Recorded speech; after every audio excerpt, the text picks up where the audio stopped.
Buenas tardes, bienvenidos a una nueva edición de Políticas Públicas 2030. Este espacio que trata de hablar y buscar consensos a largo plazo y establecer algunos parámetros para poder arribar a políticas públicas, no para el próximo gobierno, para el próximo año, sino para un tiempo prudencial para que pueda tener un efecto deseado para todos, para el bien común. Bueno, producido por el Foro para el Desarrollo de las Ciencias, cuyo presidente es el doctor Miguel Ángel Secchi, a quien ya le estamos dando la bienvenida, hoy con la presencia distinguida del doctor Roberto Follo y, bueno, como siempre, nuestro académico ilustre, el doctor Jorge Neira. Bueno, Miguel, ¿estás ahí? Gracias, Horacio Fernández, por tu trabajo arduo durante la semana anterior y posterior a este programa que se difunde luego por todas las redes sociales. Mi agradecimiento especial al doctor Roberto Follo, se pronuncia así, no sé si es correcto. Exacto. Muy especial agradecimiento a usted, doctor, y por supuesto a quien lo contactara, propusiera y que nos acompaña siempre, que es el doctor y gran amigo Jorge Alberto Neira. Hoy para tocar un tema que creo que excede el ámbito, como bien señala Horacio Fernández en la presentación, el ámbito, lo coyuntural. Es una discusión profunda con aristas médicas, bioéticas, legales, educativas, sociales, y nada mejor que ustedes dos para mantener el diálogo. No creo que sea necesaria una introducción, pero estamos hablando de un código civil que entró en vigencia el 1 de agosto del 2015, que a mi criterio se excede, para utilizar un término generosamente desde el punto de vista jurídico, respecto a la edad de una, de una toma de decisión para procedimientos de esterilización, sea hombre o mujer, y ahí se plantea la discusión sin perjuicio de existencia de una ley anterior que hablaba de el cuidado de la autorización de estos procedimientos, pero creo que los autorizados, y si necesita alguna borde jurídico, lo puedo aportar, pero ustedes son los que tienen hoy el programa, y espero que sea, como siempre, un resultado auspicioso para plantear un debate que a mi criterio es más trascendente que muchos de los que se discuten cotidianamente, y que hoy lo señalé, y con esto ya los dejo. Por supuesto hay problemas diarios, cotidianos, que aparecen como más urgentes, pero estos temas profundos es como que pasan por una banquina muy peligrosa, y que instalados eh, causan serios perjuicios a los llamados menores de 16 años. Jorge Neira, ¿cómo estás vos? Bueno, muchas gracias Miguel, gracias Horacio, gracias Miguel, gracias Roberto por supuesto por estar acá. Para los que no lo conocen, Roberto es médico legista, es profesor adjunto de la Cátedra de Medicina Legal de la UBA, de la Universidad de Buenos Aires, así que es un placer como siempre tenerte acá, un referente para nosotros desde el punto de vista de la medicina legal. Así que Roberto, bienvenido. Muchas gracias. Muchísimas gracias, Jorge. Muchísimas gracias, doctor Secchi, por la invitación. Muy, muy honrado por poder participar de este espacio. Muchas gracias.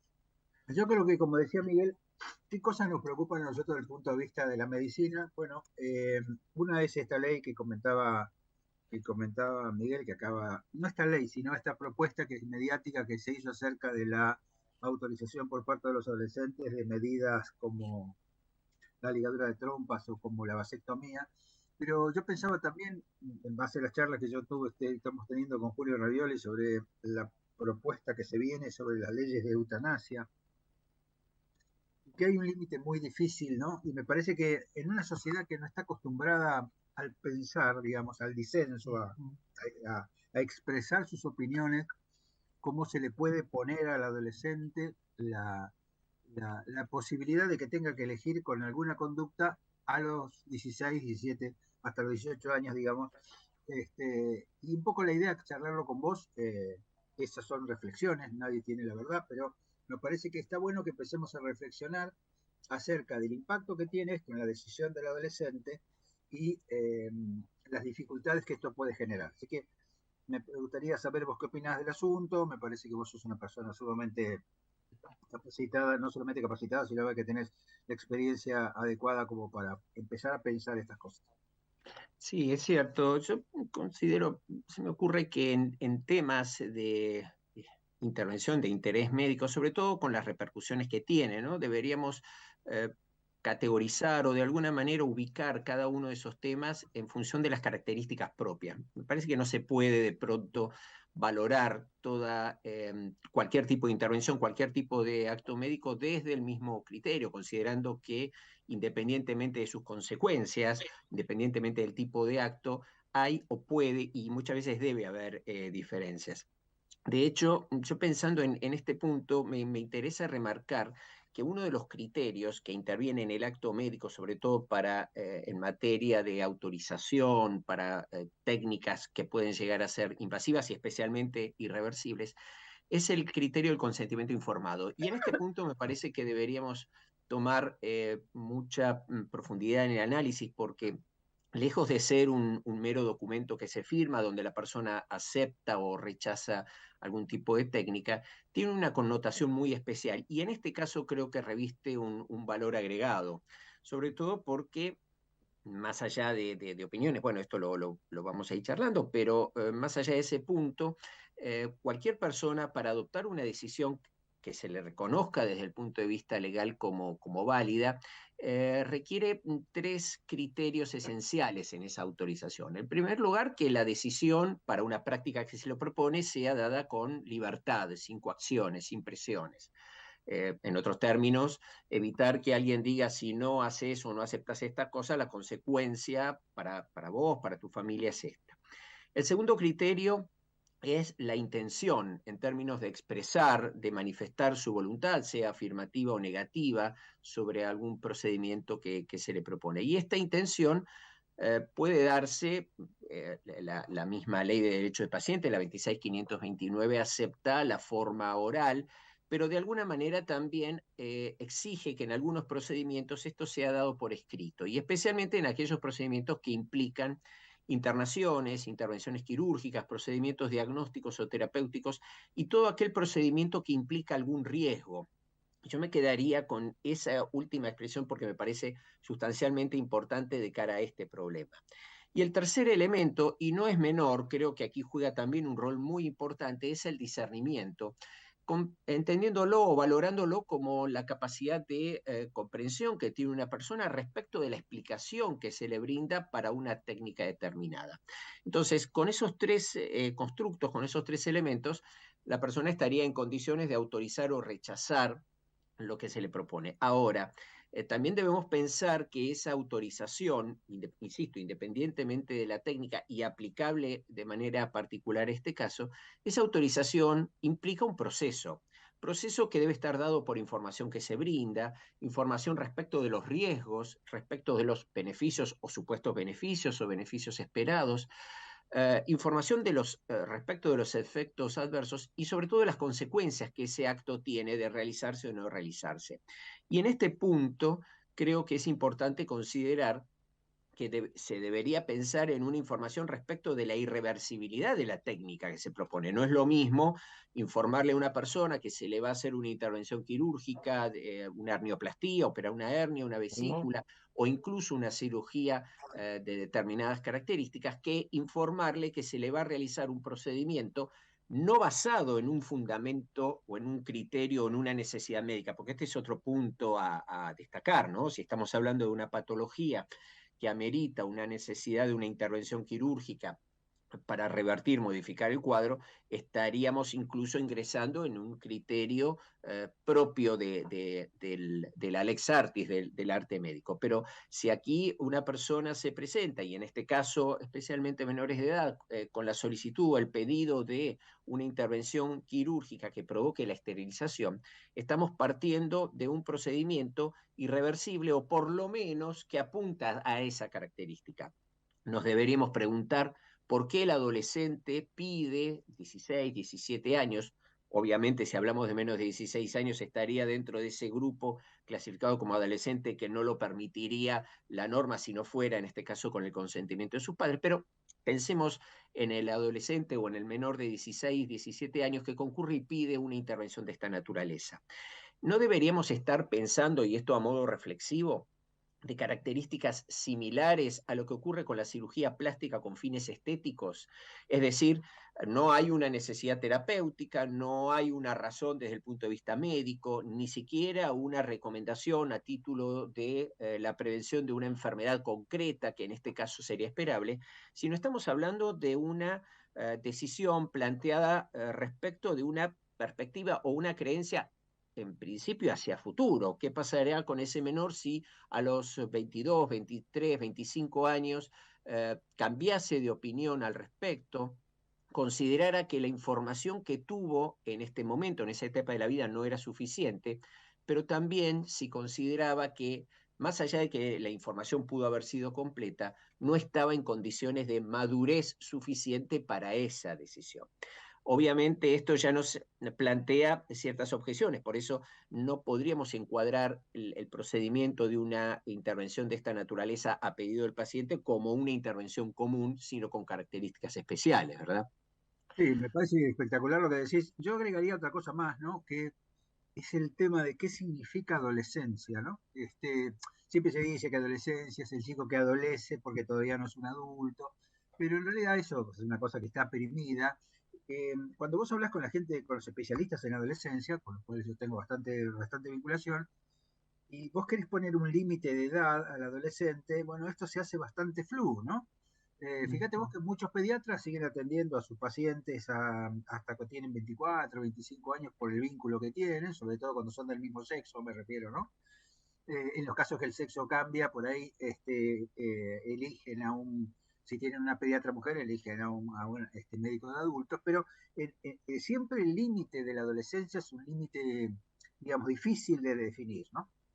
Y yo me pregunto esto, hace un tiempo nosotros hicimos una presentación internacional en las academias sobre el tema de trauma como enfermedad y uno de los que estaba en el grupo de trabajo, que era alemán, nos decía de los cambios fisiológicos que tienen, de los cambios anatómicos más que fisiológicos que tienen los adolescentes y que por eso es que el adolescente tiene una conducta que es diferente a lo que va a ser después más adelante. Puede ser que la continúe, pero en general que tienen conductas diferentes.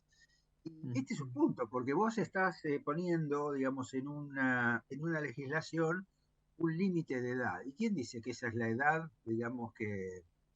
Fíjate que, por ejemplo, cuando la diferencia entre los servicios de adultos y los servicios pediátricos, para algunos casos son 14 años, y entonces el paciente que tiene hasta 14 se atiende en el servicio de pediatría y el que tiene más de 14 se atiende en el servicio de adultos. Y por experiencia personal, digamos, en los cuidados intensivos, cuando vos tenés un chico eh, de 14 años que pesa 90 kilos, para el pediatra es imposible atenderlo, para la unidad de cuidados intensivos pediátricos atender a un chico de 90 kilos, cosa que pasa, es imposible porque hasta metodológicamente no se puede, porque el tensiómetro es distinto, porque están acostumbrados a otros valores, los valores de dosis que se hacen por kilo, cuando vos lo haces en los adultos, son cifras mucho más grandes que lo que se dan en los chicos. Y a nosotros nos pasa lo mismo cuando se interna un paciente de 20 años, pero que tiene un físico comparable con un chico de 12. No tenemos el manguito para ponerle, no tenemos los tubos para colocarle. O sea que hay algo que está vinculado no específicamente a la edad, sino al desarrollo del paciente. Y esto no está contemplado, porque esto que vos decís, ¿cómo se sabe que un chico de 16 o 17 años tiene, como vos dijiste, el tercer punto, el discernimiento adecuado para poder decidir qué es lo que necesita? Y esta es la pregunta concreta, Roberto. Claro, y precisamente vos decías, Jorge, algo que me parece sumamente interesante porque creo que hay dos cosas, por lo menos en principio, que son absolutamente imposibles de limitar de manera categórica, que es, por un lado, las características del tiempo, por ejemplo, la data de una enfermedad, cuándo comenzó puntualmente, y en segundo lugar, la edad, las variables, la edad. Y basta pensar que incluso en nuestro ordenamiento jurídico, y el doctor lo va a poder precisar mucho mejor que yo, hay distintas edades consignadas en función de las características. Por ejemplo, la ley 26.061 sigue suponiendo, planteando, ejerciendo la protección para quienes consideran menores de edad, tomando como punto de esta edad de definición 18 años. El código habla de 3 rangos de edad, o sea, menores de 13 años, actitud que no pueden adoptar, si bien obviamente reconoce el derecho a ser oídos y a manifestar, pero las decisiones, por ejemplo, a nivel intervencionista, tienen que ser adoptadas sobre la base de la autorización del representante legal o en su defecto, y si hay conflictos de intereses especialmente, por el interés superior del menor. Entre 13 y 16 años ya se le va dando esa posibilidad sujeto a una expresión que debería ser también más analizada, que es dependiendo del grado de madurez que tenga. Insistimos, ahí ya deberíamos analizar en el caso a caso, sería muy complejo de pronto abordarlo desde una forma categórica como si todos los adolescentes entre 13 y 16 años tuvieran el mismo nivel de madurez y desarrollo. Pero agrego otra cosita más como para pensar en lo complejo del marco de las edades. Y lo llevo no desde el lado exclusivamente médico asistencial, sí quizás médico legal y en algunos casos hasta del contexto penal. Se considera, por ejemplo, se hace muchas veces el planteo, cuál sería la edad adecuada para considerar la inimputabilidad de una persona, es decir, en qué momento o a partir de qué momento una persona estaría en condiciones de comprender la criminalidad del acto, dirigir sus acciones sobre la base de su edad.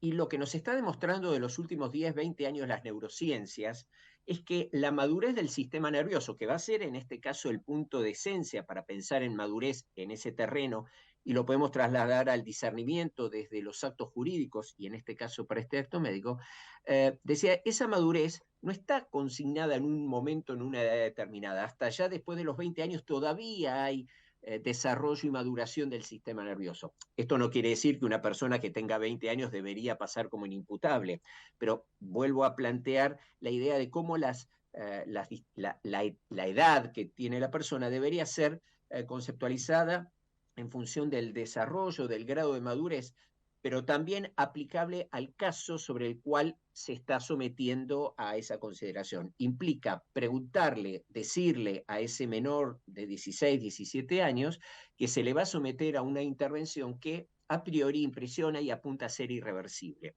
Por eso yo creo que aquí deberíamos tener en cuenta sí las cuestiones diferenciales en función de la edad, sí el análisis de acuerdo a la capacidad de madurez que tenga cada sujeto, pero también pensarlo en función de la técnica que se le propone. Vuelvo a la idea, ¿no? No es lo mismo un menor que acepte que se le haga una extracción de un quiste sebáceo, por ejemplo, a un menor al cual se le proponga o pida el mismo, y no por una necesidad terapéutica, una intervención de esta naturaleza.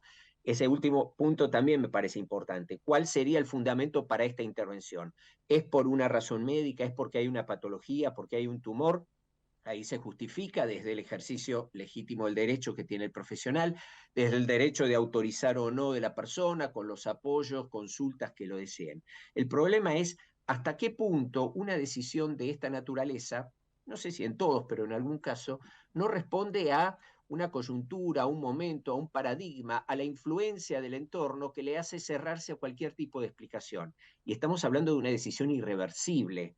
Entonces, ahí ya estamos jugando de una manera similar en su alcance a lo que serían las cirugías intervencionistas de tipo estético, porque apuntan a un supuesto beneficio, a un supuesto criterio que es muy subjetivo y que no depende de una necesidad terapéutica, ¿verdad? Sí, yo coincido totalmente. Lo que me parece es que, vos fíjate que para que el chico tome una toma de decisiones, habría que hacerle como una evaluación de su capacidad intelectual para poder entender cabalmente lo que se dice.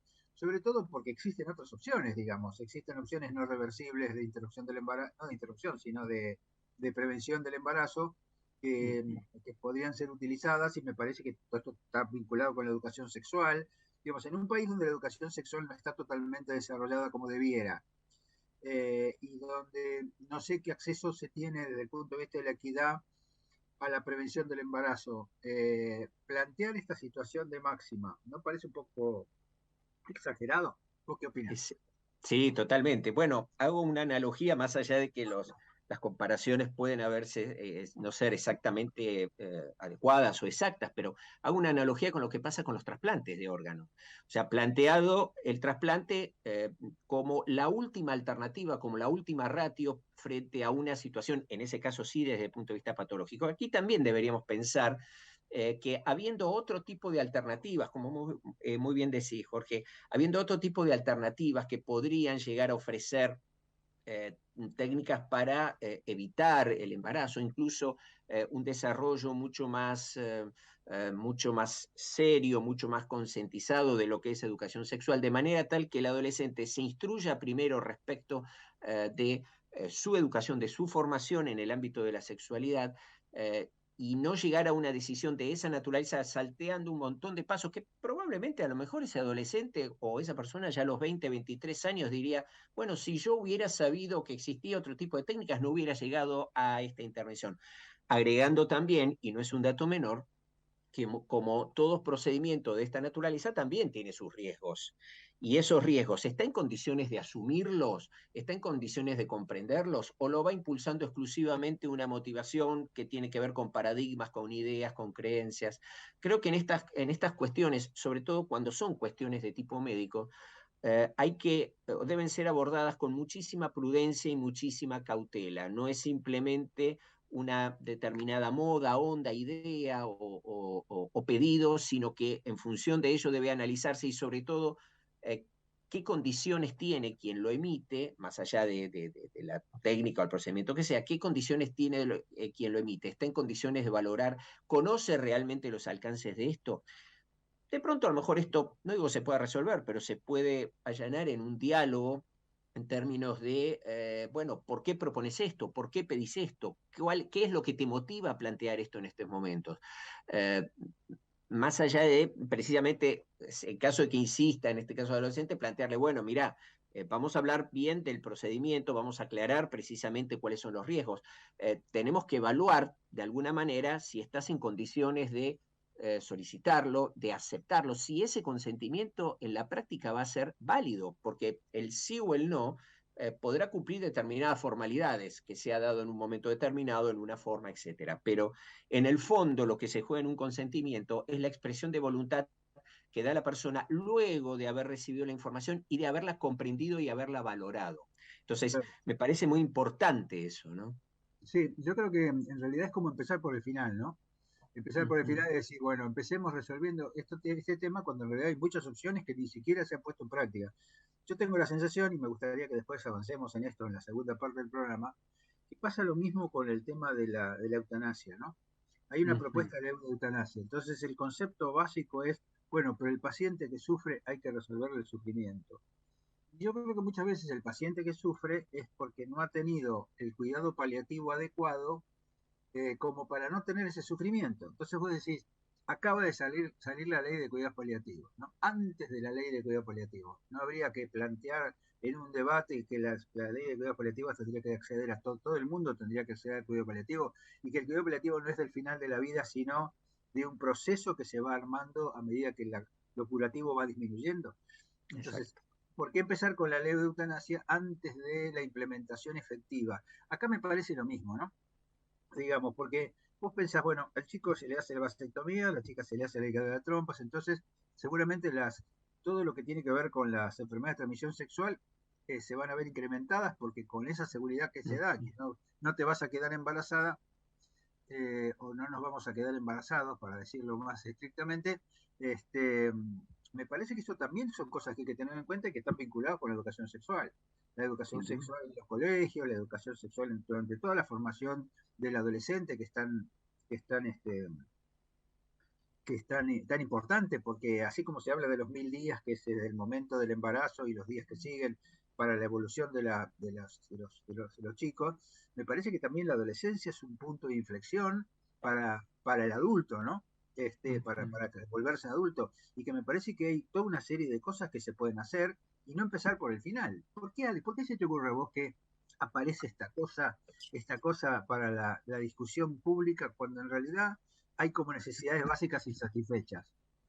Sí, coincido totalmente. Me parece que muchas veces hay, no quiero decir intereses porque a lo mejor sería demasiado categórico, pero hay paradigmas, pensamientos, ideas que se tratan de imponer o se expresan en el nombre de una suerte de avance de modernidad, pero que no tienen en cuenta las consecuencias que tiene esa decisión, porque las ideas pueden cambiar, las propuestas cambian, ¿no? Y alguien propone determinado tipo de técnica o procedimiento o moda de arte, y el día de mañana esto se supera, se modifica, cambia, pero hay cuestiones, sobre todo las vinculadas con el ámbito de la salud, que no tienen esa posibilidad de cambio, ¿eh? No es lo mismo de pronto establecer un paradigma, una idea respecto de a partir de qué momento se puede utilizar determinada vestimenta, que una cuestión con aspectos y consecuencias tan marcados como en el ámbito de la salud. Y especialmente, insisto con esto, ¿no? En el tema de la irreversibilidad. Y me pareció excelente, yo justo coincido, pero plenamente, pero excelente el ejemplo que pones respecto del incremento esperable para estos casos también de las enfermedades de transmisión sexual. Porque es cierto, se va a tomar o se pensaría en estos casos como una panacea para cualquier otro tipo de complicación. Entonces esto va a implicar desplazar o reemplazar o anular cualquier otro tipo de formación, enseñanza en el ámbito de la educación sexual, que sea integral, que sea responsable, que lleve a una modalidad responsable como de manera característica. Esto me parece muy, muy importante. Y esto de responsable no implica trasladar exclusivamente a los progenitores o al servicio médico, es inculcarle al adolescente también el desarrollo de su propia responsabilidad. Porque también es un poco aquello de decir, bueno, yo tomo esta solución, voy a determinado recurso, sin profundizar, no asumo las responsabilidades que esto tiene, más allá de lo legal, ¿no? Lo hablamos desde el criterio de empezar a asumir los niveles de responsabilidad adecuados en una etapa donde se produce ese gran paso, ese pórtico entre la infancia, la niñez, la infancia y la adultez. Entonces, me parece que es muy importante destacar esto. Tiene que ser un proceso que implique una construcción de enseñanza a asumir responsabilidades y de conocer todos los alcances de la acción, y no pensar que una medida de esta naturaleza, con las implicancias que tiene, obviamente, es la respuesta para todos los temas. Creo que está muy basado en un impulso, en ondas, en modas, en discursos que tratan de instalarlo sin contar con el ámbito específico de lo técnico, de lo médico. Y ahí me parece también, no sé si debería ser una mea culpa, una crítica que hagamos en el ámbito de salud, pero me parece que es muy importante el rol desde lo sanitario de trasladar con una explicación clara, suficiente, entendible, los alcances de estas decisiones al ámbito comunitario, al ámbito social. No dejar que esos discursos se impongan por el solo hecho de que sea una moda, porque de alguna manera es como que con el silencio lo estamos avalando, ¿no?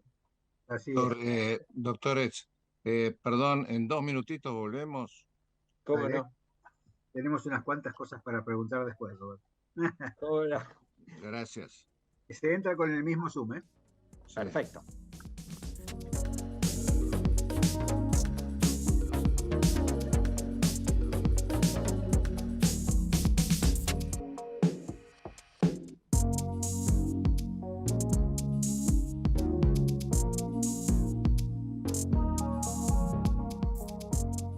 Ecomedios.com AM1220. Estamos con vos. Estamos en vos. La Posada Morada dos Ventos te espera en Pipa, la mejor playa del nordeste de Brasil. Única por su bahía con delfines. 12 exclusivos departamentos y 3 piscinas circulares en medio de un jardín tropical. Podés venir con cualquiera de las vacunas aplicadas en Argentina. www.moradadosventos.com. Morada Dos Ventos, Pipa, el primer lugar cuando decidas viajar. Pusimos en marcha más de 5.000 obras en todo el país. Conoce más en argentina.gov.ar/mapa inversiones. Primero la gente. Argentina Presidencia. Chevalier te lleva de viaje por Argentina. Adquirí tus pasajes de manera anticipada y conseguí los mejores beneficios. ¿Querés más? Si lo haces desde la app, tenés un 10% off. Comprá ahora tus pasajes en www.nuevachevalier.com. Viví Argentina con Chevalier. Informate en ecomedios.com. Seguinos en TikTok, @ecomedios1220.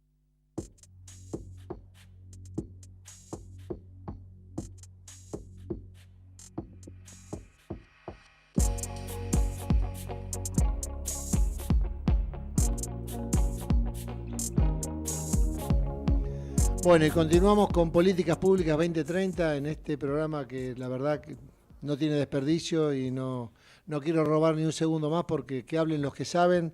Jorge, si podés tomar la posta, Miguel se está conectando. Muchas gracias. La verdad que me pareció también muy interesante todo lo que decís.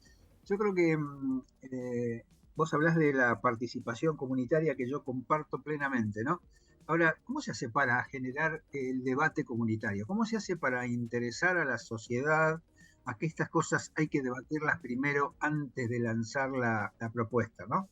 A mí me parece que estas cosas surgen como cosas esporádicas, por ahí porque a alguien se le ocurre la idea, entonces vamos a... Y no se alcanza a analizar el impacto que eso tiene en la sociedad, ¿no? Y finalmente... Nosotros como sociedad deberíamos participar y habría que escuchar a todos los ámbitos. Tenemos un problema con la sociedad que es la polarización. Y entonces, como yo le decía a Juli el otro día con el tema de la ley de eutanasia, esto también va a tener una polarización porque acá aparecen los fundamentalismos, ¿viste?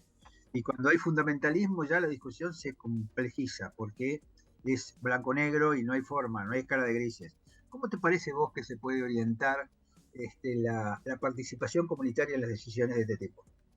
Yo creo que, como en todo lo que tiene que ver con aspectos vinculados a fenómenos que se dan en el tiempo, es un proceso, no puede pensarse como una campaña. Esto lo recuerdo porque a veces pensando en lo que eran algunas campañas o algunos programas que duraban tan breve tiempo como lo que era una necesidad, no sé, de pronto a lo mejor un mes, 15 días. De ninguna manera, esto debería ser una campaña, un programa, un proceso tan amplio que involucre varios actores y varias etapas. Y acá no puede soslayarse la responsabilidad del ámbito educativo, porque más allá del momento en el que se aborde estos temas, habría que adaptarlo al nivel en función de la edad y a la capacidad de entendimiento y de conocimiento que va teniendo ese menor, pero el ámbito educativo como para empezar a formar, a instruir, a aconsejar, a divulgar información dentro de lo que pueda llegar a entender ese menor en ese ámbito. Pero también hay responsabilidad, y acá habría que verla desde otro plano, también en cuanto a los medios de comunicación y en cuanto a los referentes, porque yo pienso que muchas veces todas estas ideas que a veces generan extremos de polarización, como muy bien decís, pueden de alguna manera atenuarse o por lo menos encontrar un punto favorable para el desarrollo a partir de la intervención de referentes, de personas que tengan una ascendencia en el ámbito social, que sean escuchadas, que sean aceptadas, que no aprovechen ese mensaje para polarizar o para extremar, sino para abrir la oportunidad a que la gente conozca algo desde el ámbito de quienes saben. Y esto lo pienso a partir precisamente, y lo llevo a una derivación de una ley que para mí me parece es una de las leyes fundacionales en el ámbito del ejercicio de la medicina, que es la ley 17.132, que en su artículo 20 prohíbe, entre otras cosas, utilizar o realizar o expresar aquellos procedimientos o técnicas personales en ámbitos que no sean especializados. Esto es cierto en términos de evitar la comercialización o evitar de alguna manera influenciar en un procedimiento por propia decisión. Pero esto no implicaría, me parece que de ninguna manera, y por eso también rescato de esa ley el concepto del asesoramiento público y privado, el mensaje a título de instrucción, de consejos, de recomendación, de información respecto de los alcances de las distintas técnicas o procedimientos. Y ahí me parece que el rol de guardianes, de custodios, casi de una guardia pretoriana para la información de tipo médica, la tienen que ejercer las sociedades médicas. Si bien es cierto que puede haber algún intercambio, o debería haber intercambio respecto del nivel educativo a nivel medio y a nivel primario, respecto de qué tipo de información se da, cómo se da, para no banalizarla tampoco, para no brindar una información errónea, es muy importante que sean las sociedades médicas las que velen por el nivel de información y sobre todo por la seriedad que se da por la información. Porque de pronto cualquier persona que utiliza un medio puede llegar a decir o aseverar una idea a título incluso de verdad, si tiene cierto nivel de ascendencia o si ese hecho es repetido, queda ya instalado en el colectivo imaginario y la gente después está absolutamente convencido que eso es verdad. Por eso es muy importante que las sociedades científicas difundan a través de medios, a través de radio, de televisión, de participaciones en el contexto de la comunidad. Pero es un proceso, como decíamos, no puede llegar a ser un momento determinado porque se va renovando y a la vez, como en ciencia y como en medicina especialmente, hay una renovación del conocimiento y a la vez también de métodos y técnicas. Pero lo importante sería proteger de la banalización, de la vulgarización de ese conocimiento, que sería uno de los mecanismos, en todo caso, de afectación de esa información y que hace que en muchas oportunidades los pacientes decidan una técnica sobre la base de lo que escucharon en televisión, lo que les impresiona, de lo que la gente cree, en lugar de escuchar realmente cuál es el mensaje médico. Por eso me parece que ahí el rol de las sociedades científicas es fundamental.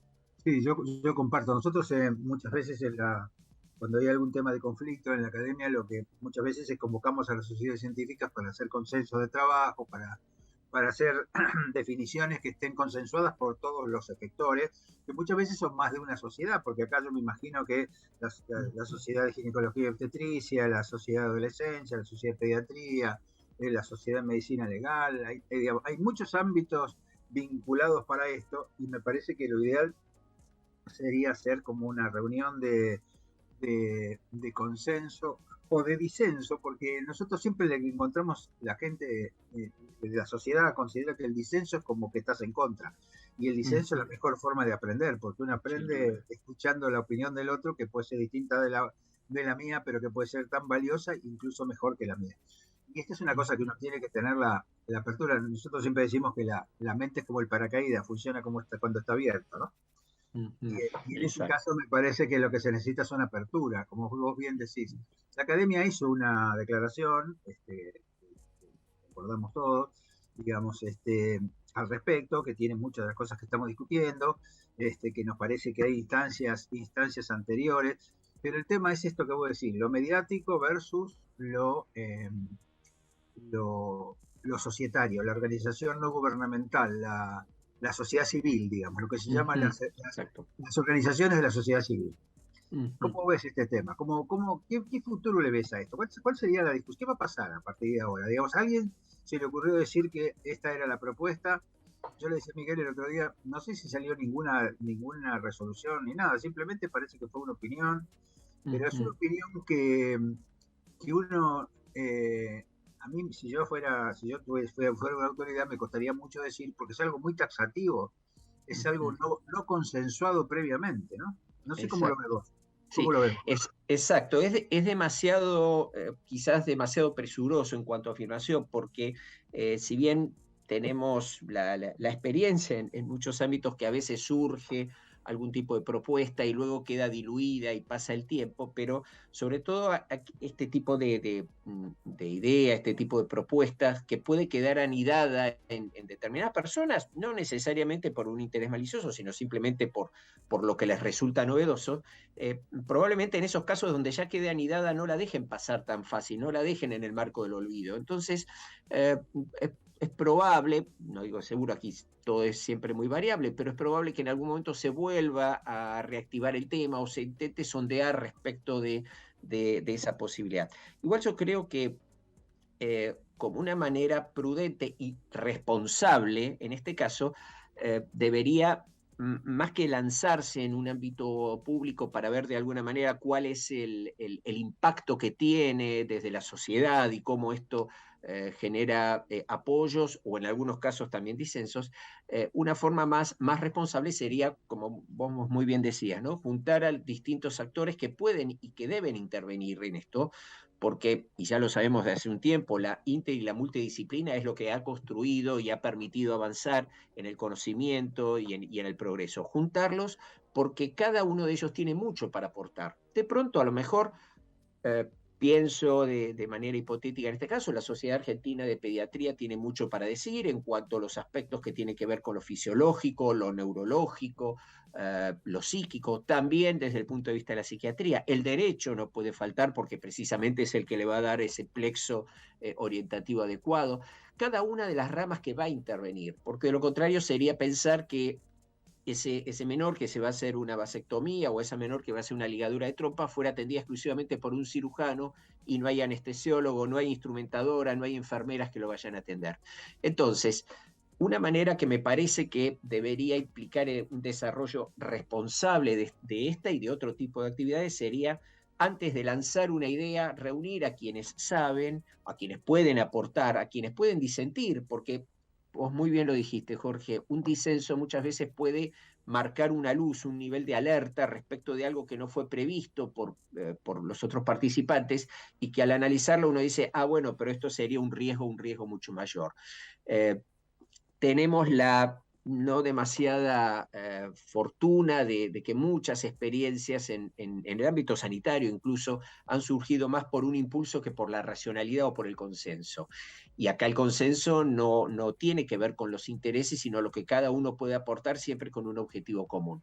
Por eso me parece que es un fenómeno de construcción que debe imponer, que deben trasladar las sociedades, las facultades, los ámbitos de tipo educativos, pero también los medios tienen ese nivel de responsabilidad y quienes tienen a su cargo decisiones a ese nivel, porque no se puede tirar quizás de una manera tan liviana una idea que luego germina y crece en un sentido perjudicial. Por eso, insisto, es un proceso, lleva tiempo. Como muchas cosas, la construcción es a muy largo plazo y seguirán viendo los frutos de manera gradual, pero siempre en la medida que se mantenga esa misma vía.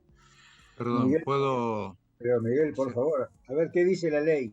No, a mí me parece que lo que están planteando ustedes goza de mi total coincidencia. Y últimamente, lo último que dijo el doctor Roberto Follo es hay que denunciarlo por parte del sector jurídico, legal, de que el Código Civil que fue modificado en el año 2015 fue un apresuramiento demagógico con gran contenido ideológico y que buscaba otro tipo de intereses que no me refiero a lo económico, sino a una suerte de pongamos del lado nuestro a una juventud que nos va a acompañar y que luego en el futuro, o sea, el esfuerzo que hacen ustedes por analizarlo desde el punto de vista médico, esta autorización que da el Código Civil, que entró en vigencia el 1 de agosto del 2015, repito, merece, por lo menos de mi parte, en este momento, algo que les dejo por el tiempo que tiene este programa, algo muy importante, el tema del consentimiento informado. El consentimiento informado se puso de moda, para llamarle de alguna manera, como un acto jurídico, discernimiento, intención y libertad, con los temas de responsabilidad profesional, que pensando que explicado completo como un acto jurídico, el médico quedaba relevado de la buena o mala praxis, error garrafal de interpretación por parte de los juristas y que no se transmitió a los médicos. Se le explica al paciente cuáles son los beneficios, los riesgos, si hay procedimientos alternativos, cuál es la oportunidad, pero todo esto con discernimiento, repito, que quiere decir voluntad expresada luego de comprenderlo, y en el caso de los menores, con los padres al lado. Cuando llevamos este tema del consentimiento informado a esta cuestión de los procedimientos de vasectomía o esterilización, a mí me parece que está excediendo el tema del consentimiento, porque ni un padre podría darlo, a mi criterio, basándonos en que el chico tiene, eh, por ejemplo, 14 años, 15 años, 16 años, porque después el chico podría a los 23 años reprocharle al padre por qué dio ese consentimiento. Entonces, me parece que incluir el tema de consentimiento informado como una suerte de patente de corso para llevar adelante este procedimiento, me parece que tenemos que tratarlo como uno de estos temas que ustedes están planteando de, bueno, revisemos esto y el consentimiento informado acá tiene una sobrevaloración que a mi criterio no es procedente. Sí, por supuesto, como todo acto médico, se necesita explicar qué es lo que se va a hacer, cuáles son los riesgos, repito, pero no es una libertad de hacer el médico lo que quiere o el paciente decidir lo que quiere. Me parece que le quita el consentimiento informado, se lo sobrevalora para como restarle responsabilidad al profesional.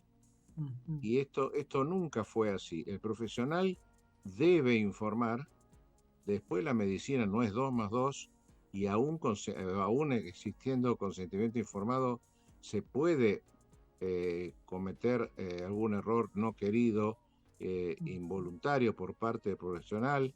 Me parece que acá en este punto también debemos tratar, reitero, la importancia de se está dando el consentimiento informado en este artículo del Código Civil.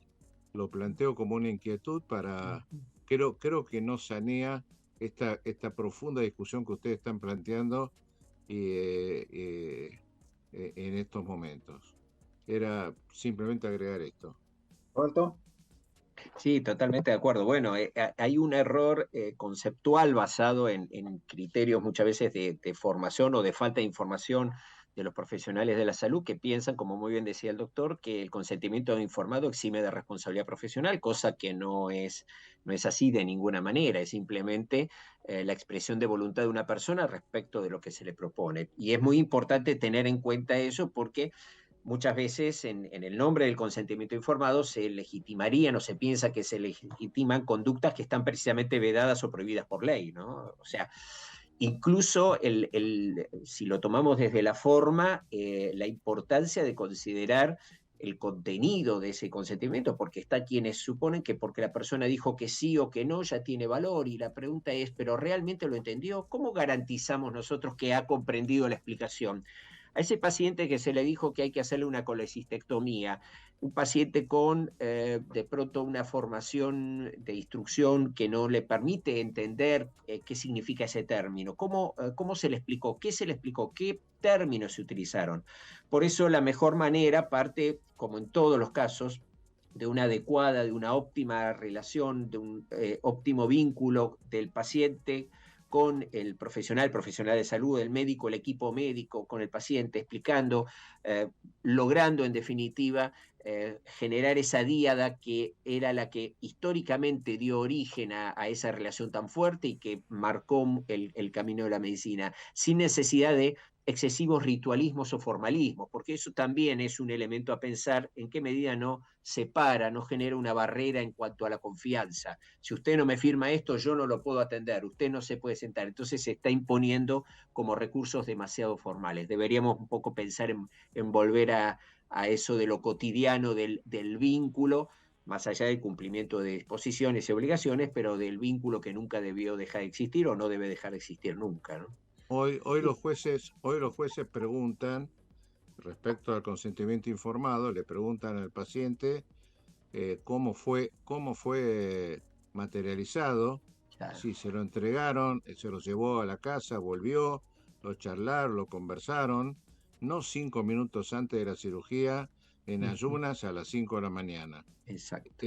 Yo estoy llamando especialmente la atención sobre esto, porque sé que ustedes lo comprenden, lo saben, pero hoy la sanción mayor en caso de consentimiento informado es cuando no se firma. Y la práctica se realizó tuvo resultados exitosos, el médico puede ser sancionado por no haber hecho firmar el consentimiento informado, con una sanción menor, pero como bien interpretaron ustedes, aún con el consentimiento informado, es obvio que el médico debe poner lo mejor de todo lo que tiene a su alcance según las circunstancias de persona, modo y lugar. Que esto me parece también trascendente señalarlo. Yo agregaría lo que dice Miguel y lo que vos decías, Roberto, es que en realidad si uno se pusiera a pensar cuántos consentimientos informados están hechos como uno piensa que deberían estar hechos los consentimientos informados, se daría cuenta que son muchos menos de los que realmente se hacen, ¿no? Sin duda. Y que me parece que es casi como un acto administrativo que tiene que ver con el tema. Esto, como te acordás que en una época se hacía, cuando uno ingresaba al sanatorio, que te hacían firmar un papel que decía que, bueno, si te tenían que hacer algún procedimiento, que autorizabas a que te hicieran un procedimiento, cosa global, digamos, de que no. Y que uno firma lo que venga, porque uno sabe que cuando está en una situación así no entiende ni siquiera lo que firma, porque también está el tema de la situación emocional de la persona o del familiar cuando tiene que firmar un consentimiento y firmarlo, ¿no? Así que a mí me parece que estas cosas, no sé vos qué opinás, pero me parece que estas cosas hay que tener en cuenta. Yo he tenido alguna experiencia con los trabajos multicéntricos. Cuando uno recibe los trabajos multicéntricos, todos tienen un consentimiento informado que en promedio tiene alrededor de 14 páginas, ¿no? A diferencia del consentimiento clásico que tiene una, dos, a veces tres. El consentimiento informado de un trabajo multicéntrico tiene por lo menos entre 10 y 14 páginas, que es hasta aburrido leerlo para el investigador, ¿no? Porque vos tenés que leer todo. Y yo decía, si yo tengo que firmar esto, no lo firmo, aunque sea el principal investigador, porque están tan taxativamente demostrados los riesgos que vos decís, yo esto mejor no lo firmo. Así que no sé vos qué opinás de esto. Me parece que esto tiene que ver, digamos, con la logística del consentimiento, ¿no? Seguro. Hay un detalle que me parece que es muy interesante en términos de entender el rol que en muchos casos juega el consentimiento. Porque si bien es cierto que históricamente la relación médico-paciente pasó desde un criterio definido como paternalista y que a través de el privilegio del principio de autonomía se trató de horizontalizar esa relación, obviamente nunca va a ser exactamente igual, nunca va a ser exactamente simétrica.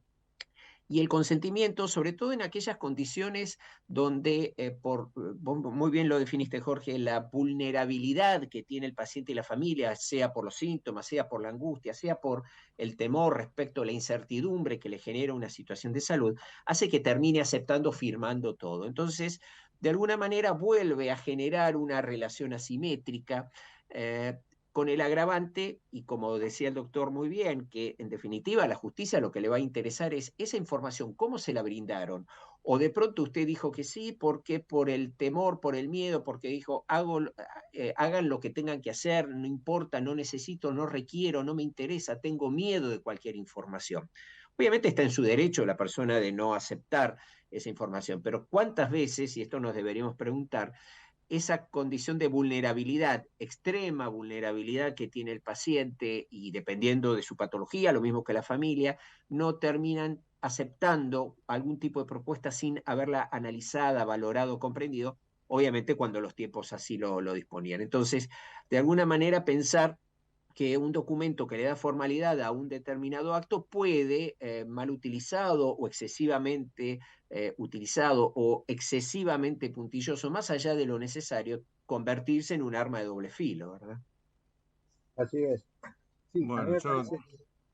¿Miguel? Dale, Jorge, vamos para el cierre porque Sí, vamos y por el el cierre. doctor, Vamos por el cierre. y el doctor está invitado para un próximo programa. Con mucho gusto. Sí, como ves, hay muchas cosas para discutir acá, ¿no? Me parece que estos temas hay que empezar a profundizarlos seriamente, y esto tiene que ver con la gestión de calidad de las instituciones. El consentimiento informado debería formar parte de la gestión de calidad institucional. No sé vos qué opinás, Roberto. Sí, totalmente, totalmente. Creo que es de Y primera línea eso. claro, pero no tener el consentimiento, sino todo lo que significa la logística del consentimiento, cómo se explicita, ¿no? Yo creo que, como vos bien decís, siempre las relaciones de la relación médico-paciente tiene que ver con el vínculo que se establece en esa relación, y de esa relación es lo que va a salir, si va a salir, digamos, una muy buena relación médico-paciente o una situación jurídica secundaria a esa falta de relación, ¿no? Me parece que claramente el no poder generar una relación médico-paciente adecuada es motivo de judicialización, ¿no? Sin duda, es la puerta para los conflictos. Claro. Como cierre un juez, es real el tema, pero haciendo un poco uso de un buen humor sintético, dijo, esta institución manejó el consentimiento informado como el cartelito que dice, existiendo escaleras, el responsable, no nos hacemos responsables por el uso del ascensor. Dice el juez que trataron con esa ligereza la firma de consentimiento informado. No está muy equivocado, porque el paciente le habrá explicado que no entendió, que se lo explicaron rápido, como decíamos antes. Me parece que hay que tomarse el tiempo, que por supuesto cuando lo planteamos nos dicen, bueno, entran los temas del tiempo de atención, lo que está planteando Jorge de calidad de la atención, pero creo que tenemos que trabajar, como planteó el doctor Roberto Follo, y sé cuál es el pensamiento de Neira, en volver a no digo una medicina paternalista, pero por lo menos un poco más personalizada y no tan dependiente de la voluntad del financiador. Discúlpenme, esto es un aviso que creo que hace a luchar por el respeto por los profesionales en todo sentido.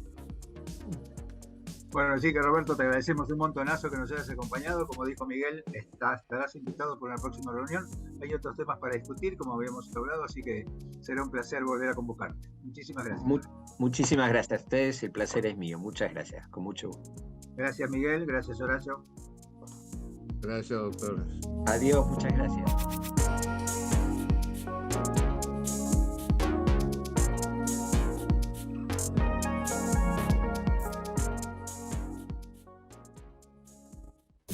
Desde Buenos Aires, transmite LRI 224, AM 1220, Ecomedios.